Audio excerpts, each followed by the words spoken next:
මේක මහනගර සභාව කියලා කියන්නේ කොළඹ ගත්තට පස්සේ ඊළඟට තියෙන නගර සභාව. පළාත් පාලන ආයතනයකින් සිදුවිය යුතු වැඩ රාශියක් තිබෙනවා. අපිට මේ බාරදූර කාර්ය කරන්න ඇත්තටම හොඳ ටීම් එකක් ඉන්නවා.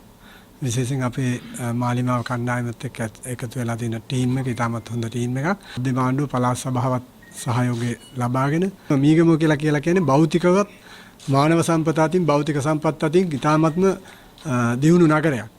මේ සියලු සම්පත් පාවිච්චි කරලා අපි මේ නගරේ ලස්සනම නගරයක් කරන්න කටයුතු කරනවා. ඒ වගේම මේ වන විට තියෙන අක්‍රමිකතා.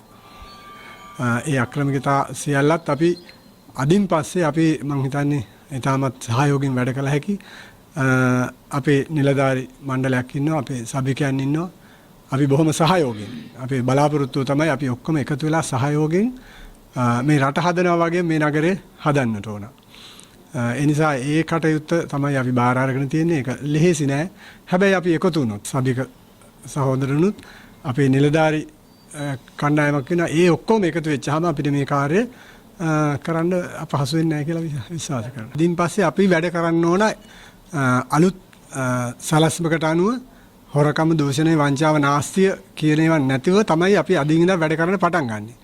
ඊට පස්සේ දෙවෙනි කාරණේ තමයි මීට කලින් ඒවා වෙලා තියෙනවා නම් ඒ වෙලා තියෙන ඒවා නිසියාකාරව නීතිය ක්‍රමවේදයට අනුව අපි ඒවා සොයා බලන්නට ඕන. ඒක දෙවෙනි කාරණයක්. ඒක සොයා බලලා ඊට අවශ්‍ය පියවර ගන්නත් අපි පසුබට වෙන්නේ නැහැ.